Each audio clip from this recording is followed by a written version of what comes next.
Salam sejahtera untuk kita semua. Pelajaran Sekolah Sahabat dengan tema utama mengelola bagi sang guru sampai dia datang.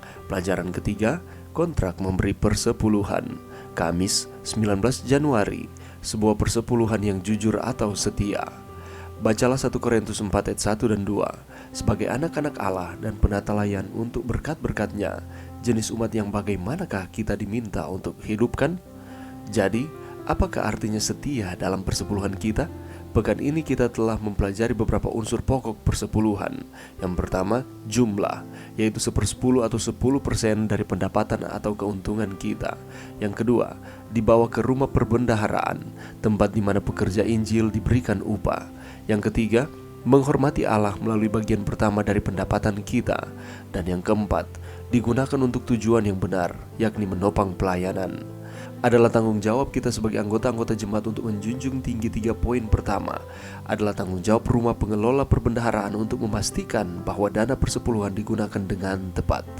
Dan juga berbeda dengan persembahan-persembahan kita tidak dapat dengan bebas menentukan persepuluhan. 1/10 dari rumah perbendaharaan adalah 2 bagian yang menjadi tanggung jawab kita. Bukan kita yang menentukan ukurannya, Allah yang menentukan.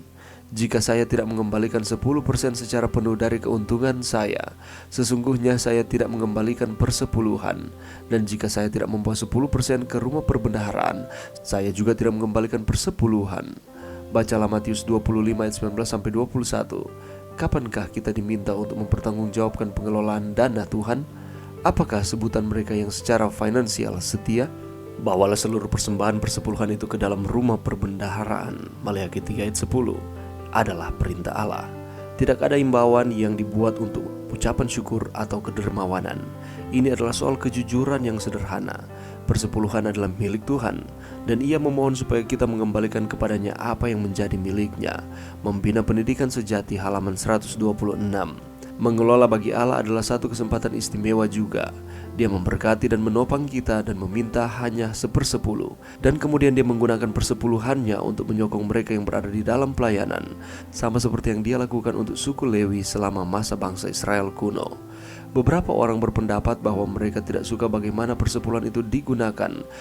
Pelajaran yang bisa kita dapatkan pada saat ini, marilah kita melihat ada 6 prinsip dan praktek di dalam mengembalikan persepuluhan yang merupakan milik Tuhan. Yang pertama, persepuluhan pelayanan seluruhnya harus dibawa ke rumah perbendaharaan. Tujuan dari persepuluhan pelayanan secara eksklusif telah selalu untuk pelayanan keimamatan. Yang kedua, uang itu langka di Timur Tengah kuno. Karenanya, penekanan untuk persepuluhan dan persembahan harus dibawa ke bait suci dalam bentuk barang dan hewan. Dan haruslah membawa persepuluhan ini secara jujur, ialah 1/10 dari setiap kepunyaan.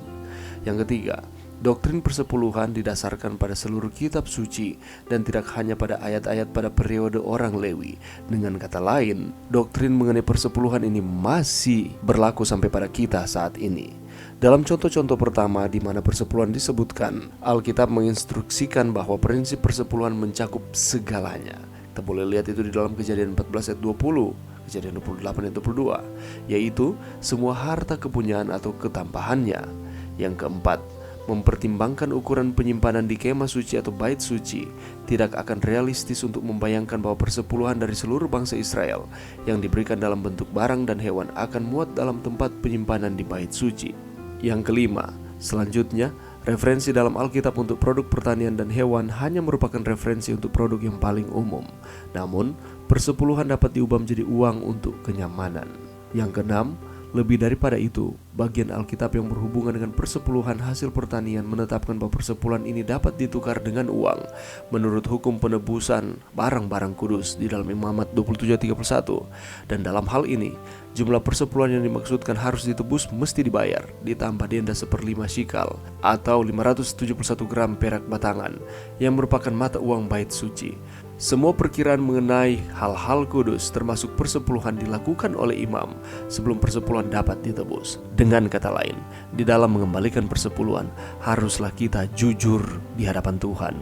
Bukan kitalah yang menentukan ukurannya, tetapi Tuhan sendiri yang menentukan ukurannya. Ialah 1/10 dan rumah perbendaharaan adalah 2 bagian yang menjadi tanggung jawab kita. Dana persepuluhan itu haruslah digunakan dengan tepat. Janganlah mencari keuntungan di dalam mengembalikan persepuluhan, karena ingat sekali lagi, itu bukan milik kita tetapi milik Tuhan. Makanya di dalam Maleakhi 3:10 mengatakan bahwa seluruh persembahan persepuluhan itu ke dalam rumah perbendaharahan, dan ini merupakan perintah Allah itu sendiri. Di dalam mengembalikan persepuluhan tidak ada himbauan yang dibuat untuk persepuluhan ucapan syukur atau kedermawanan. Ini adalah soal kejujuran yang sederhana. Sekali lagi, persepuluhan adalah milik Tuhan, dan Ia memohon supaya kita mengembalikan kepadanya apa yang menjadi miliknya. Sebenarnya segala sesuatu di dunia ini, bahkan diri kita sendiri, adalah milik Tuhan. Tetapi Dia mau melihat apakah kita mengasihi Dia untuk mengembalikan 1/10 dari keseluruhan milik Tuhan yang dipercayakan kepada kita. Dan apabila kita melakukan akan hal ini, Dia memberkati dan menopang kita. Dia memberkati dengan segala sesuatu di dalam kehidupan kita, baik secara finansial, baik secara kesehatan, baik di dalam hubungan kita dengan sesama manusia. Itulah sebabnya Dia hanya meminta 1/10 dari segala sesuatu yang Ia berikan ini. Dan Allah menggunakan persepuluhannya ini untuk menyokong mereka yang berada di dalam pelayanan, sama seperti yang dilakukan untuk suku Lewi selama masa bangsa Israel kuno. Sama seperti hari Sabat, ibadah, dan hubungan dengan orang lain, kewajiban terhadap persepuluhan tetap tidak berubah bagi mereka yang menerima perjanjian ilahi. Pertanyaannya adalah, apakah kita ada di dalam perjanjian ilahi tersebut? Mari kita setia kepada Tuhan. Mari berdoa.